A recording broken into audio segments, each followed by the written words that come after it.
میں نے مناسب جانا کہ پچھلے جو 8-10 رکوع ہیں جن میں ان کو مزول کرنا یا ان پہ فرد جرم عائد کی گئی ہے اس پر کچھ بات کرنے کی کوشش کی جائے. تو یہ سورۃ البقرہ کے 5ویں رکوع سے لے کر یہ تقریباً 14ویں رکوع کے آخر تک اور 15ویں رکوع کی شروع کی آپ تک یہ بات جاتی ہے. جن کے ہاتھوں میں قرآن ہے وہ سورہ بقرہ کا 5واں رکوع کھول لیں, اس کے ساتھ ہم چلیں گے اور 12-14 منٹ میں جو 2-3 باتیں کی توفیق سے ہم پڑھ سکے اسے پڑھیں گے. پہلی بات یہ ہے کہ اللہ نے بنی اسرائیل کو فرمایا. اچھا یہ بھی ذہن میں رکھیں کہ جب اسلام آیا تو نبی کریم صلی اللہ علیہ وسلم کی آمد کے وقت سابقہ مسلمان جو یہود تھے وہ اللہ کو مانتے تھے, وہ نبیوں کو مانتے تھے. جب موسیٰ علیہ السلام کو تو مانتے تھے, سابقہ انبیاء کو مانتے تھے ان سے پہلے کے, وہ آخرت کو مانتے تھے اور وہ تورات کو مانتے تھے, لیکن عقیدے اور عمل میں بہت سی کمزوریاں آ گئی تھی. نمبر 1. نمبر 2 یہ کہ جب نبی کریم صلی اللہ علیہ وسلم اصل دین کو زندہ کرنے آئے اور اس دین کی تکمیل آپ ہوئی اور شریعت کی تکمیل ہوئی تو انہوں نے ضد میں آ کر کہ ہمارا جو سوسائٹی کے اندر اور ایک روب اور دبدبہ ہے اور ہماری جو ایک حیثیت ہے کہ ہم بڑے ہیں اور علماء ہیں اور جناب قیادت و سیادت ہمارے ہاتھ میں ہے, اس کو نقصان ہوگا اور تعصب, حب جاہ, حب مال اور حسد اور تکبر, یہ وہ بیماریاں تھیں جن کی وجہ سے انہوں نے نبی کریم صلی اللہ علیہ وسلم کی رسالت کو پہچان لینے کے باوجود آپ کی مخالفت کی. اب یوں سمجھیے کہ اب نبوت کا دروازہ بند ہو گیا, رسالت کا دروازہ بند ہو گیا. آج سمجھ لے امت مسلمہ سیم اسی مقام پر کھڑی ہے جہاں پر یہود 1400 سال پہلے کھڑے تھے. آج امت کے اندر اب رسول تو نہیں آئے گا لیکن کوئی سچا دین کا دائی دین کو زندہ کرنے کے لیے, قرآن کی اصل تعلیم کو زندہ کرنے کے لیے, اس لیے کہ قرآن کے متن میں تبدیلی نہیں ہو سکتی لیکن مانوی تعریف تو ہو گئی ہے, مانوی تعریف تو ہوئی نا. اس لیے تو اقبال کو کہتا رہا کہ خود بدلتے نہیں قرآن کو بدل دیتے ہیں, ہوئے کس درجہ فقیہان حرم بے توفیق. تو وہ کام تو ہوا. تو آج بھی کوئی کھڑا ہوگا تو وہ کیا کام کرے گا, امت کو کیا دعوت دے گا؟ آئیے قرآن وہی دعوت سمجھ لیں کہ 1400 سال پہلے یہود کو دی گئی. تو نبی کریم صلی اللہ علیہ وسلم کے ذریعے یہود کو کہا گیا کہ اے بنی اسرائیل میری نعمت کو یاد کرو جو میں نے تم پر کی. وَأَوْفُوا بِعَهْدِي أُوفِ بِعَهْدِكُمْ, اور جو عہد تم نے میرے ساتھ کیا تھا اس عہد کو پورا کرو, وفاداری کا عہد اور آخری رسول پر ایمان لانے کا عہد اور اس کی مدد کرنے کا عہد. اوفی بعہدکم, تو میں بھی اللہ کہتے ہیں اپنا عہد پورا کروں. آج ہم اس امت کو اگر دوبارہ دعوت دیں گے, اپنے آپ کو دیں گے, اپنے ایمان کو زندہ کرنا چاہیں گے, تو سب سے پہلا ہمارا امت مسلمہ نبی کریم صلی اللہ علیہ وسلم کی امت سے جو ایمان لے کر لانے کی دعوت دار ہے, جو کتاب کو مانتی, رسول کو مانتی, آخرت کو مانتی, اللہ کو مانتی ہے, وہ یہ ہے کہ اللہ کے ساتھ کلمہ پڑھ کر جو تم نے عہد کیا تھا اس کو پورا کرو تاکہ اللہ اپنا عہد پورا کرے. یہ بات آخر میں اس کو ذہن میں رکھے گا, جب امت مسلمہ سے خطاب شروع ہوگا اللہ تعالیٰ بھی یہ بات کہے گا. دوسری بات جو کہی وہ یہ کہی کہ حق اور باطل کو گڑبڑ مت کرو, حق کو جس طرح حق ہے اسی طرح اپناؤ اور اسی طرح دنیا کے سامنے پیش کرو, حق اور باطل کو آپس میں مکس نہ کرو. تیسری بات کہی کہ نماز قائم کرو اور زکوٰۃ دو اور رکوع کرنے والوں سے رکوع کرو. یہ آپ کو پھر بتاؤں کہ اسلامی حکومت کے بنیادی فرائض میں سے ہے اقامت نماز اور ایتاء زکوٰۃ.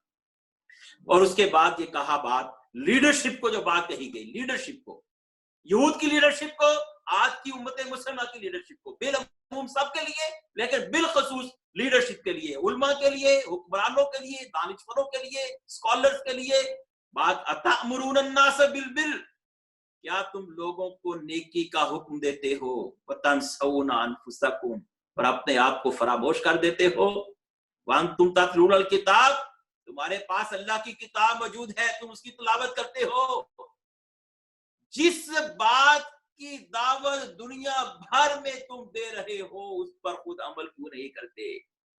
سوال ہے اہل پاکستان، اگر تم کہتے ہو کہ سود حرام ہے تو تم نے اپنے نظام کو سود کی بنیاد پہ کیوں استوار کیا ہوا ہے؟ اگر تمہاری کتاب کہتی ہے فحاشی اور ریانی حرام ہے تو تم نے اپنے آرٹ اور کلچر کے نام پہ اس کو حلال کیوں کیا ہوا ہے؟ اگر تم کہتے ہو کہ ان الحکم الا للہ، اقتدار اعلیٰ کی اللہ ہی کے لیے خاص ہے، تو پھر تم نے اللہ کے قوانین کی بنیاد، اللہ کے شریعت کی بنیاد کے اوپر قانون سازی کیوں نہیں کرتے؟ اپنی پالیسیز کیوں نہیں بناتے؟ تمہاری معیشت، تمہاری سیاست، تمہاری معاشرت، تمہاری سماجیات کا تناظر اللہ کی کتاب اور رسول کریم صلی اللہ علیہ وسلم کی سیرت کیوں نہیں؟ تم اپنی پالیسیوں کے لیے بیانیاں قرآن و سنت سے کیوں نہیں لیتے؟ تم آج کیوں نہیں بتاتے کہ کورونا کا قرآنی تناظر کیا ہے اور کورونا کی مصیبت کا علاج قرآنی تناظر میں کیا ہے اور یہ کیوں آئی ہے؟ میں لمبی بات نہیں کرتا، وقت نہیں ہے، تو یہ ایک جھنجھوڑا گیا اس کو بیدار کرنے کے لیے۔ اس کے بعد پھر پے در پے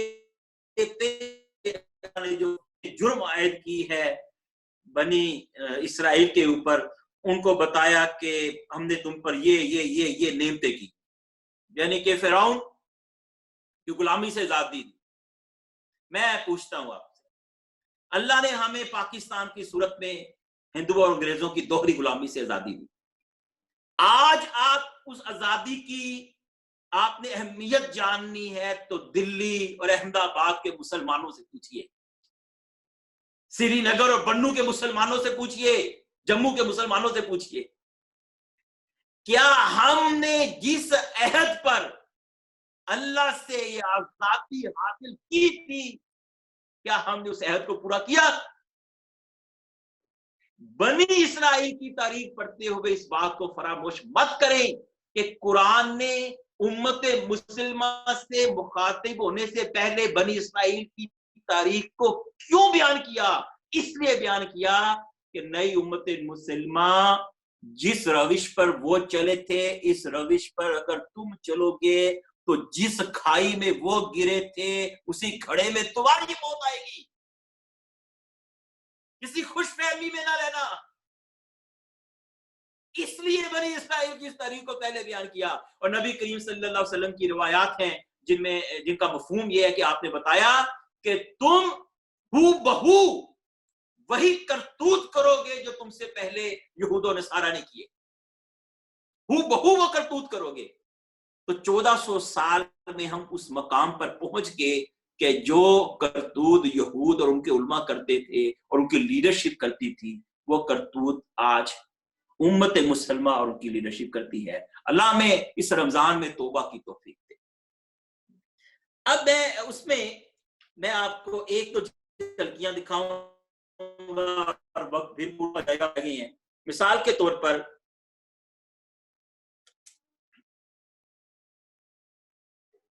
اللہ نے انہیں کہا جب وہ اپنے اللہ نے انہیں وہ صحرا میں رکھا، صحرا من و سلوہ اتارا، 12 چشمے پھوٹ پڑے اور بڑے احسانات کیے، بادلوں کا سایہ کیا، تو وہ اس کے بعد جناب انہوں نے وہ کہا کہ جناب ہم سے تانگ آ گئے ہیں بھائی، ہمیں تو گیہوں چاہیے، یہ چاہیے وہ چاہیے۔ اچھا وہ سوالات شروع کر دیے، پھر وہ بچڑے کی پوجا شروع کر دی، دیگر پیدر پہ۔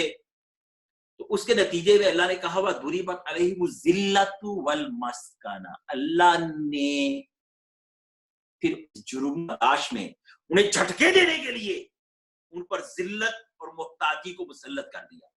ذلت اور ضُرِبَتْ عَلَيْهِمُ الذِّلَّةُ والمسکنہ ذلہ والمسکنہ ذلت، مسکنہ محتاجی.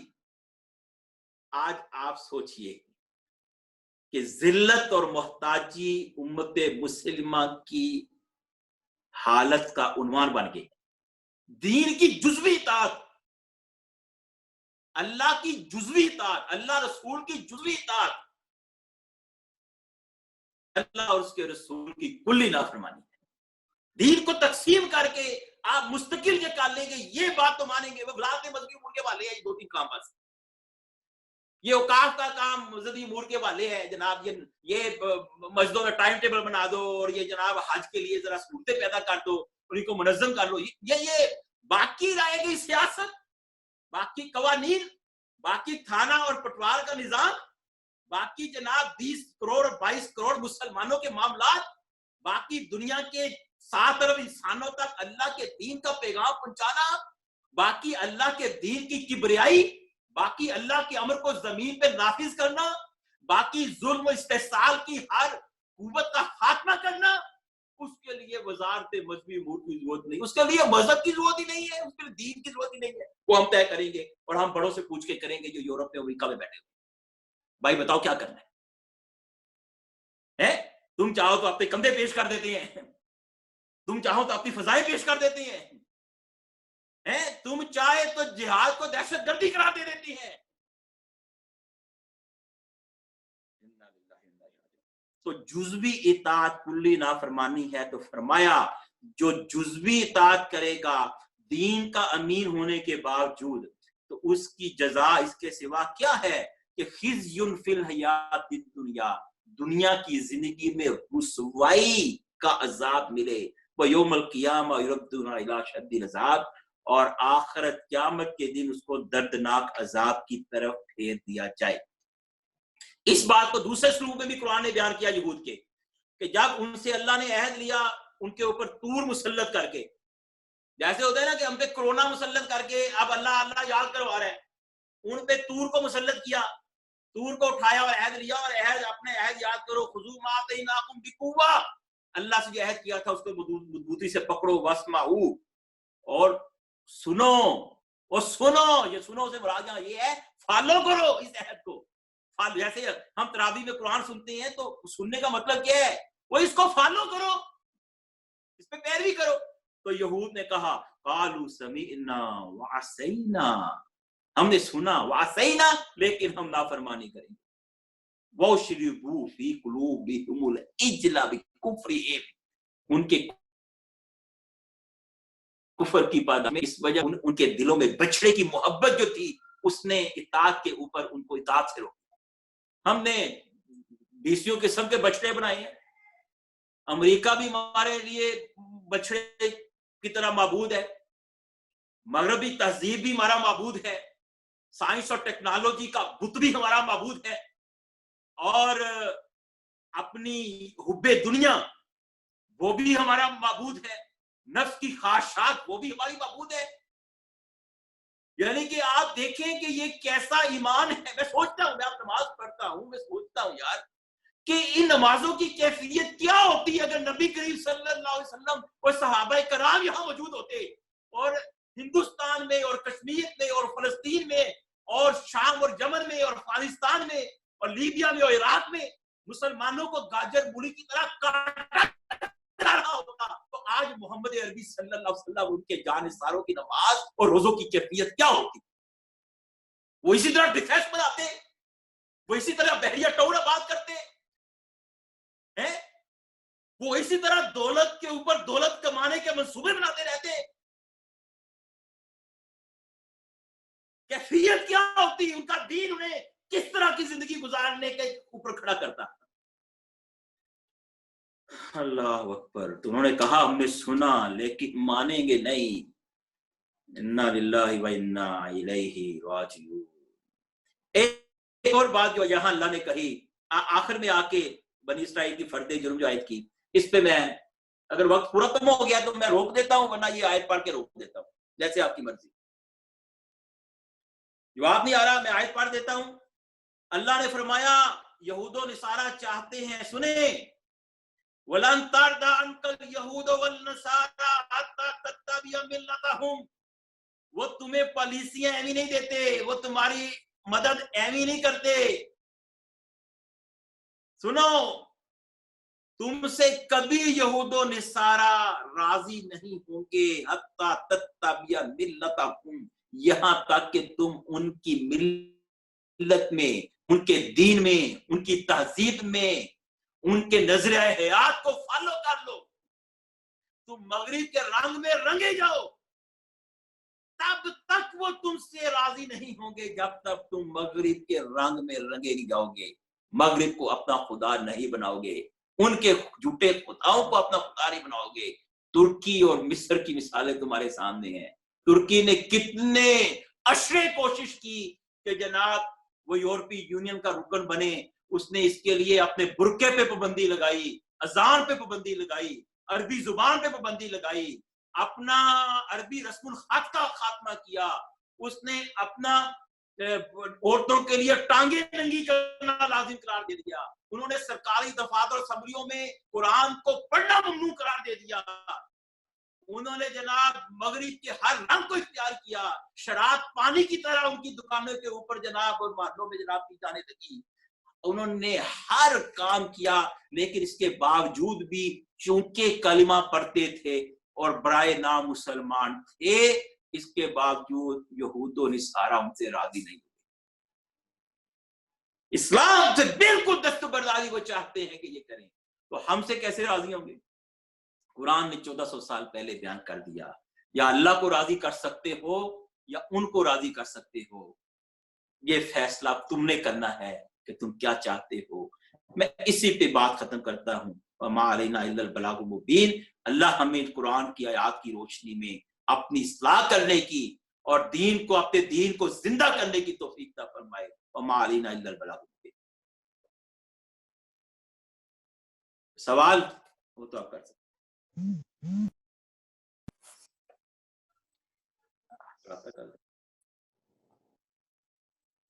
جی سر, آپ نے بتایا کہ اگر کوئی ایک بندہ 10 میں سے 9 کام کرے اور ایک چھوڑ دے تو وہ اس کے 9 کام بھی وہ نہیں مانے جائیں گے.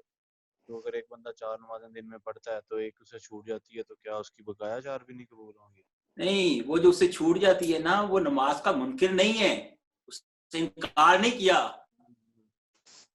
دین کی وہ بنیاد ہے کہ کچھ حصے کو بنا لیں اور کچھ حصے کو مستقل ترک کر دیں. ہم اس کو نہیں مانتے. یعنی کہ ایک آدمی ایک پوری اجتماعی طور پر امت مسلمہ, اس کا سسٹم اور لوگ یہ طے کر لیں کہ ہم نے حرام سے باز نہیں آنا, تو ان کی 5 یا 10 نماز جی صحیح, بہتر جی بہتر بات ہے.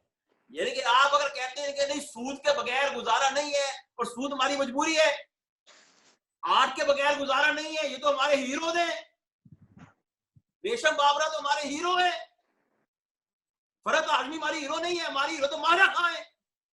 تو بھائی یہ مستقل آپ اس دین کا مذاق اڑاتے ہیں اور جناب وہ اس کو پس پش ڈال دیتے ہیں. جب دین کو تقسیم کر دینا, پک اینڈ چوز کرنا دین کے اندر, جب قرآن یہ کہتے ہیں ادخلوا فی السلم کافہ, اس کے مقابلے امت مسلمہ کو بھی یہ آگے تعلیم دی گئی اسی سورہ بقرہ میں آئی کہ بھئی یہ نہیں کرنا کہ کچھ مانو کچھ نہیں, ادخلوا فی السلم کافہ, پورے کے پورے دین کے اندر آنا ہے, پورا دین اختیار کرو. یہ مطلب جی. اگلا سوال ہے, اسلام میں سب سے پہلے شہادت کس کی ہوئی؟ دیکھا حضرت سمیہ رضی اللہ عنہا کی. صحیح, واللہ عالم, یہ کہ میرے ذہن میں یہی ہے.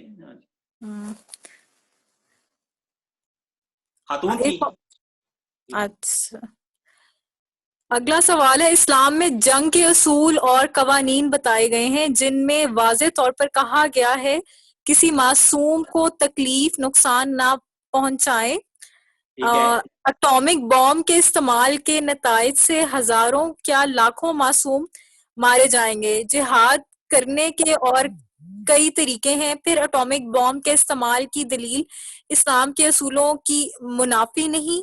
جہاد بالنفس افضل جہاد ہے, اس کی ترغیب دی جانی چاہیے. I don't know, اچھا یہ یہ کوئی جو ہے نا دو سوال آپ نے دو باتیں کی ہیں. ایک تو یہ بات یہ رکھیں کہ دشمن جو ٹیکنالوجی حاصل کرے گا مسلمان پہ لازم ہے کہ اس سے بڑھ کر وہ ٹیکنالوجی حاصل کرے. صحیح. بات کو ذہن میں رکھیں. جی. ایٹم بم استعمال کرنے کے لیے نہیں ہوتا, ایٹم بم پہ بتانے کے لیے ہوتا ہے کہ اگر تم نے بدماشی نہ چھوڑی تو پھر ہمارے پاس بھی یہ ہے. آج پاکستان کے پاس ایٹم بم نہ ہو, اگلے دن ہندوستان کی فوجیں لاہور کے اندر داخل ہو جائیں گی. واضح میں رکھتے ہیں. جی. تو ایٹم بم آج تک مسلمانوں میں کسی نے بھی استعمال نہیں کیا. یہ استعمال کیا ہے تو امریکہ نے ہیروشیما ناگاساکی میں استعمال کیا ہے, اور اس کے بعد ڈیزی کٹر افغانستان میں استعمال کیے ہیں, اور بدترین کیمیاوی ہتھیار انہوں نے باقی عراق اور دیگر علاقوں میں شام میں استعمال کیے ہیں. مسلمانوں نے نہیں کیے. جو آپ نے کہا بالکل اسی طرح, جو جنگ میں مقابلے پہ نہیں آئے گا اس کے اوپر مسلمان کو اجازت نہیں ہے کہ ہتھیار اٹھائے, کبھی بھی نہیں ہے, اور نہ مسلمان نے اٹھائی ہے. اگر کسی مسلمان بادشاہ کی فوج نے یہ کام کبھی کیا ہے تو اسلام کے خلاف کیا ہے, اسلام اس کی اجازت نہیں دیتا. جی دوسری بات جو آپ نے کہی وہ اپنا کیا بات تھی, دوسرا سوال جو آپ کا تھا سر وہ یہی تھا کہ ایک تو اٹامک بام والا تھا, اور یہ تھا کہ اصول اسی سے ریلیٹڈ تھا, اور جہاد بن نفس افضل جہاد. یہ ڈرامہ ٹوپی ڈرامہ ہے مولویوں کا, صوفیوں کا. جہاد بھی یہ بتاؤ کہ اپنی جان کو خطرے میں ڈال کر قتال کرنا یہ جہاد بھی نفس نہیں ہے. اپنے بیوی بچوں کو چھوڑ کر مرنے مارنے کے لیے اللہ کی راہ میں نکل جانا یہ جہاد بھی نفس نہیں ہے. جہاد بھی نفس نارمل حالات میں اور ہے, جنگ کے حالات میں جنگ کرنا ہی جہاد بھی نفس ہے.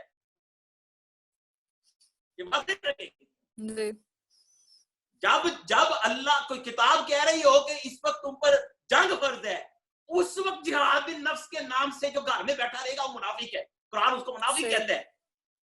جب جنگ کے حالات میں تو پھر جہاد بن نفس جو ہے وہ ٹھیک ہے. نفس کے ساتھ دیکھیں, نفس کے خلاف جہاد بھی ہے, نفس کے خلاف جہاد نیند قربان کر کے اٹھنا بھی ہے, نفس کے خلاف جہاد اللہ کے لیے بھوکا پیاسا رہنا بھی ہے, نفس کے خلاف جہاد اپنی شہوات کو دائرے کے اندر مقید کرنا بھی ہے. لیکن اسی طرح نفس کے خلاف جہاد کی اصل صورت یہ ہے کہ جس وقت شریعت کا جو تقاضا ہو اس کو پورا کیا جائے. اب شریعت کا تقاضا یہ ہے کہ جناب جنگ پہ جاؤ. اب نبی کریم صلی اللہ علیہ وسلم کے آؤ بدر چلے, آؤ احد چلے, اور احد میں 300 لوگ عبداللہ بن ابی کی قیادت میں واپس ہو جائیں کہ ہم جہاد بن نفس کریں گے, تو قرآن کو ان کو منافق کہے. سمجھے بات؟ دین کا جہاں جو تقاضا ہو اس کو پورا کرنے جہاد بن نفس ہے. جی سر اگلا ہے, اسلامی فلاحی ریاست نماز قائم کروانے کے لیے کیا کیا اقدامات کر سکتی ہے؟ دیکھیں, دین فقط کوڑے سے نافذ نہیں ہوتا. دین تعلیم سے, تربیت سے, حکمت سے رفتہ رفتہ آہستہ آہستہ معاشرے میں نافذ ہوتے ہیں. تو وہ آخری سٹیج ہے. بات سمجھ رہی ہیں آپ پہلے ایجوکیشن سسٹم کو بدلیں, آپ اپنے تربیت کے نظام کو بحال کریں. یعنی کہ یہ تو اتنی موٹی سی باتیں ہیں. میں آپ کو بتاتا ہوں کہ پاکستان ایک مثلا غریب کنٹری ہے. میں کہتا ہوں آپ محلے میں, ہر محلے میں مسجد موجود ہے, آپ ہر محلے میں پرائمری اسکول کھول دیں, ہر محلے کی مسجد میں پرائمری اسکول کھول دیں. وہاں کے بچوں بچیوں کو جناب آپ ملازمت دیں. ایک شفٹ میں لڑکے پڑھیں, دوسری شفٹ میں لڑکیاں پڑھیں, روزگار ملے گا. آپ کے اربوں خربوں روپے کے وسائل بچیں گے جو آپ کے اسکولوں کی تعمیر کے اوپر اٹھتے ہیں. اور وہاں پہ آپ ان کو اپنی بنیادی قومی زبان میں تعلیم دیں, اور ان کو بنیادی قرآن اور سیرت کی تعلیم دیں. اور اس کے بعد آپ دیکھیں کہ انشاءاللہ تعالیٰ یہ جتنے لوگ ان مسجدوں سے پڑھ کے مسجد اسکولوں سے, مسجد سے مراد یہ نہیں ہے کہ وہ اسکول نہیں ہے, مسجد ذات خود یونیورسٹیاں بنا دیں ان کو. آپ یار 10-10 کنال پہ مسجدیں موجود ہیں, اربوں روپے کی بلڈنگیں بنی ہوئی ہے, 5 وقت جناب نماز پڑھ کے تالے لگا دیے جاتے ہیں. آپ ان کو کیوں یونیورسٹی نہیں بناتے, کالجز کیوں نہیں بناتے؟